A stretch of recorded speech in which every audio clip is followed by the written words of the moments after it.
December 2025. China launches what it calls Justice Mission 2025, military drills around Taiwan. Rockets fired into the surrounding waters, dozens of aircraft circling the island, naval vessels forming what looks exactly like a blockade. But this wasn't another routine exercise. For the first time, China deployed its new Type 075 amphibious assault ship, the kind that can launch attack helicopters, landing craft, and amphibious tanks all at once. For the first time, they simulated cutting Taiwan's undersea cables and energy terminals. And for the first time, China's Taiwan Affairs Office issued a direct warning to the United States and Japan. Any external forces that interfere will surely smash their heads bloody against the iron walls of the Chinese People's Liberation Army. The drills were the largest ever. And here's what made them different from every exercise before. China can now launch these massive operations on almost no notice, which creates a problem that keeps Pentagon planners awake at night. You can't tell the difference between a drill and an actual invasion until it's already happening. So when China's fleet appears off Taiwan's coast, firing rockets and surrounding the island, there's no way to know if this is practice or if this is it. And by the time you figure it out, it's too late to respond. That uncertainty, it's intentional. But what you might not know is that the Pentagon has been preparing for this exact scenario. They've developed a strategy with a name that sounds like it came from a video game. The idea is to turn the Taiwan Strait into an absolute nightmare for any invasion fleet, trying to cross using thousands of autonomous drones to create so much chaos that getting across becomes nearly impossible. The question is whether that technology actually exists yet, because China might invade as soon as 2027. That's not speculation from think tanks. That's the Pentagon's own assessment, released just last month.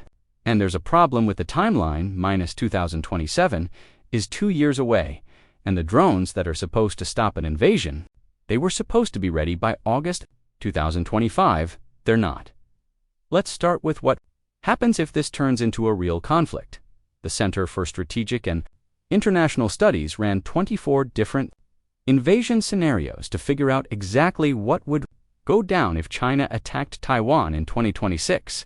They modeled everything: troop movements, missile strikes, naval battles, air superiority. And in most cases, the United States and its allies win, but the cost is staggering.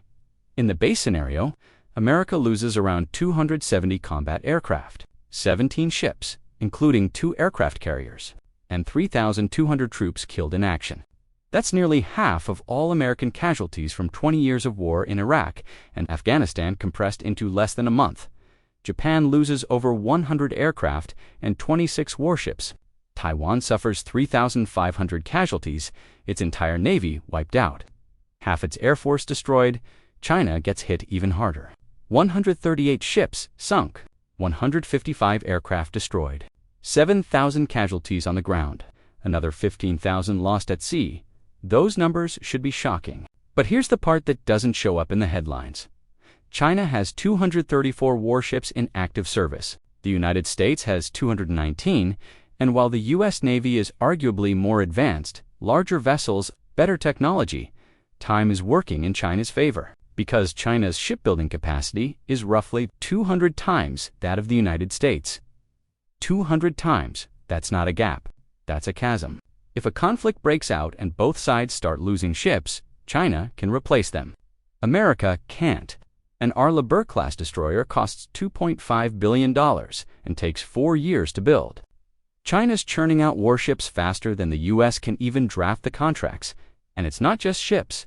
Between 2020 and 2025, China's missile production facilities expanded by over 21 million square feet. In 2024, the Pentagon estimated that China's rocket force increased its missile stockpile by 50% in just 4 years. They've developed the DF-26, nicknamed the Guam Killer, designed specifically to strike U.S. military bases in the Pacific. The latest variant uses hypersonic glide vehicles that American missile defenses can't reliably intercept. So here's the math that doesn't add up. Traditional warfare scenarios show the U.S. winning, but those victories depend on everything going perfectly.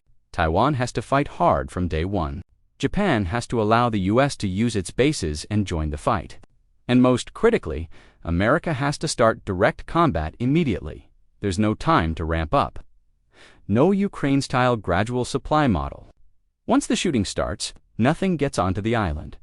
The first hours are all that matters, and the window to prepare for those first hours is closing faster than most people realize. Pentagon assessment. December 2025, China could take Taiwan by 2027. Let that sink in for a second. Not might consider it, or could theoretically. The assessment says China could actually do it. And this isn't based on guesswork. It comes from Xi Jinping's stated goals and hard military numbers. China's real military budget is probably around $700 billion a year, 3 times what they publicly claim. They're building the largest navy in the world. They've already launched their 3rd aircraft carrier. They've stockpiled 600 nuclear warheads, and they're not done yet. The goal is clear: by 2027. Achieve strategic counterbalance against the United States and strategic deterrence in the region. But there's something else driving the timeline. Something that doesn't get talked about much, because it sounds almost too calculated to believe. China has a demographic problem. Decades of the one-child policy, combined with a cultural preference for sons, led to gender-selective abortions and infanticide. The result? China now has an estimated 35 million surplus men. Men who, statistically, will never get married, never have families. That's a recipe for social instability. But it's also a solution that's been used throughout history. You send the surplus men to fight wars. It's ruthless, ice-cold strategy. But it's something the Chinese Communist Party might actually be factoring into their calculus. They have a demographic window, a generation of young men with nothing to lose before the population ages out. And that window closes. Add to that China's completely different tolerance for casualties. In the United States, every death has to be justified to the public. There are hearings, investigations, political consequences. In China's authoritarian system, there are no such constraints. Xi Jinping can sustain losses that would be politically impossible for an American president. And then there's what's happening operationally. In all of 2025, there were only 2 days when Chinese military aircraft or ships didn't show up near Taiwan. 2 days out of 365, they're running constant rehearsals, perfecting procedures, testing coordination, building muscle memory, and because they can launch these massive exercises on short notice, now, there's no early warning system anymore. A drill looks identical to an invasion. But here's the one thing that might still be holding China back. According to the Pentagon, Chinese leaders aren't entirely confident their military can actually pull off a successful invasion. That uncertainty, that doubt about whether they're ready, might be the only thing stopping Xi from giving the order. Which brings us to HELLSCAPE. If it works, it could feed that doubt. Make the risk too high. Deter the invasion before it even starts. And if she gives the order anyway, Hellscape might be able to stop the fleet in those critical first hours, but only if the technology is real. Admiral Samuel Paparo runs the U.S. Indo-Pacific Command. If China attacks Taiwan, he's the one in charge of the American military response. And here's how he described his strategy in his own words. I want to turn the Taiwan Strait into an unmanned hellscape using a number of classified capabilities so that I can make their lives utterly miserable for a month. Which buys me the time for the rest of everything. Let's break that down. The second China's invasion fleet starts crossing the Taiwan Strait, the U.S. deploys thousands of unmanned systems, autonomous submarines, unmanned surface vessels, aerial drones. These aren't sophisticated, expensive weapons. They're cheap, expendable, and there are going to be a lot of them. The goal isn't to win the war in the first month. The goal is to create absolute chaos, inflict heavy losses. By time for traditional U.S. forces, aircraft carriers, fighter jets, submarine groups to get into position, because those assets take time to deploy, and key allies like Japan need time to mobilize. But it's more than just buying time. There's a fundamental shift happening in American military thinking. Because in a Taiwan scenario, traditional assets don't work as well anymore. Aircraft carriers are vulnerable to China's hypersonic missiles that the U.S. can't reliably shoot down. Military bases in Japan and Guam are within range of Chinese strikes. The U.S. still has an advantage in how advanced its systems are, but China is outpacing America in sheer production capacity.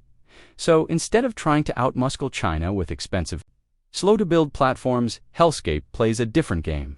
It's asymmetric warfare. Cheap drones you're willing to lose versus billion-dollar ships you can't afford to replace. The inspiration actually comes from Ukraine.Small. Commercial drones, some costing as little as $5,000, have been devastatingly effective against Russian forces.